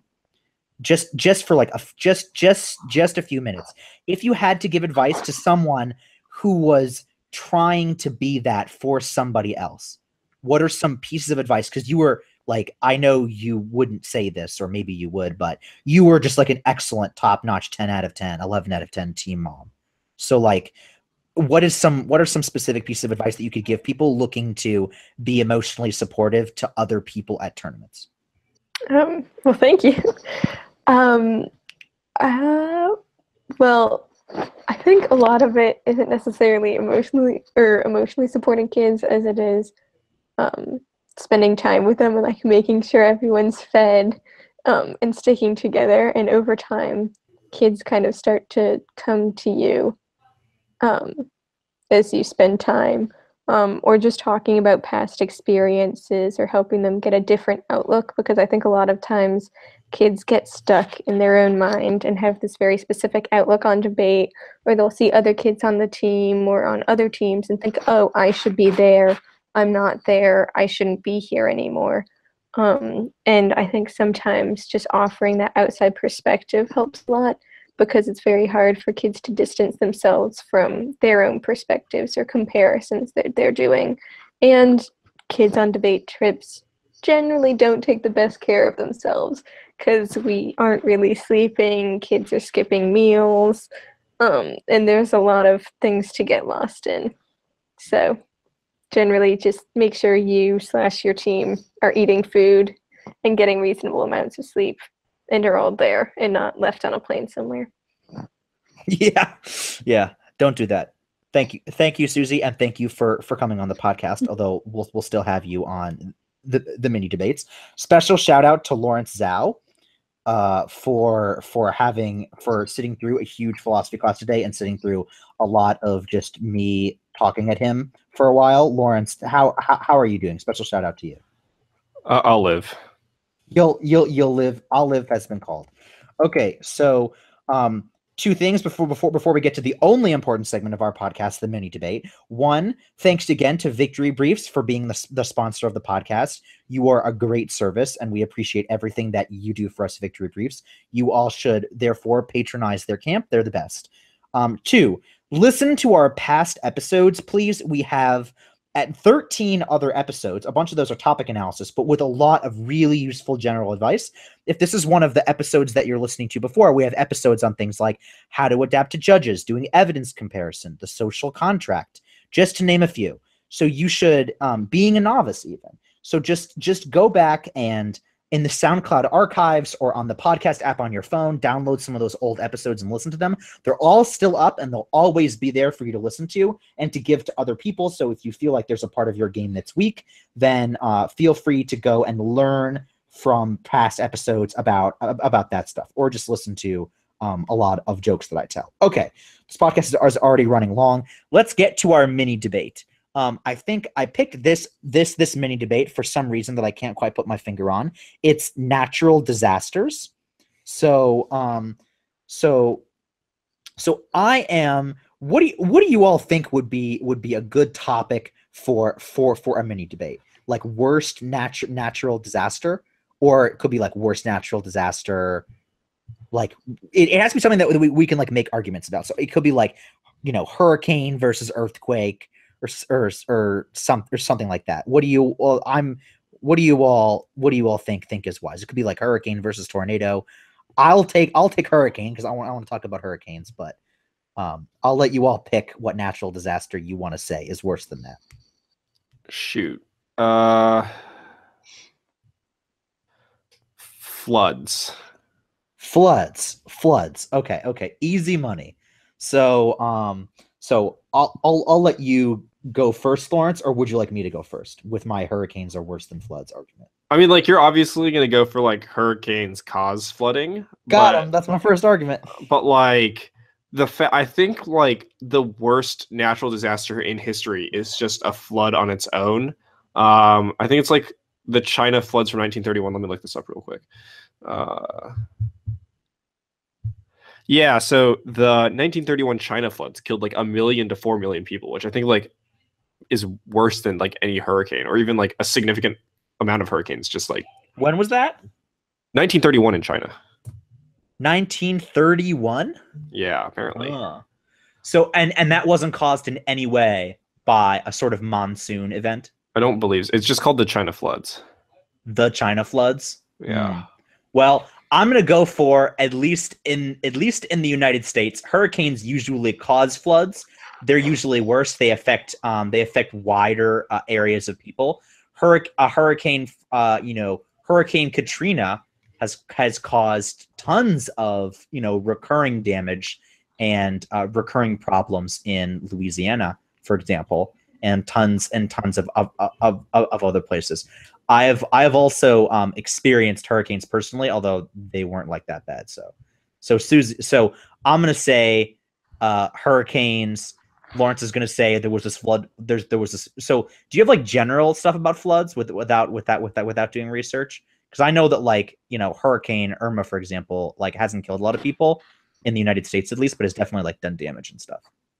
Yeah, so I mean, like, without doing research, no, I don't really know that much about floods. But with this Wikipedia page in front of me about the list of disasters in the U.S. by death toll, if you control F floods, you'll actually find more mentions of floods than hurricanes. Just like greater quantity of mentions. Yeah, but what if it was like many people think floods are bad, but they're not? Floods, well, it's a little bit biased because, like, for example, there are like cyclones that are like also floods, but they're labeled as cyclones, cyclones are also hurricanes that are labeled as cyclones, whereas everything that's what's a cyclone? Like a tornado? A tropical cyclone? It's just like a rotating storm system that is like a tornado? Yeah, it's like referred to by different names, including a hurricane, tropical storm, cyclonic storm, tropical depression, and cyclone. Oh man! All right, well. So you might actually. So Suzie, right. You can be the deciding vote. You can determine who wins this debate: floods or hurricanes. Yeah, I'm a Florida kid, so I only really know anything about hurricanes. Wow, taste it, Lawrence. Yeah, fair enough. The Florida experience is stronger. If you have any questions about this podcast, or that you think that we're so biased for taking advantage of Lawrence's lack of Florida-ness, please send an email to the argumentclinicpodcast@gmail.com. All right, everyone. Thank you so much for listening to this week. Suzie, would you like to end the podcast ceremoniously for us? You do that by saying "Stay frosty." Stay frosty? Yeah, but like say it like I said. Okay. Stay frosty. All right, everyone. Stay frosty.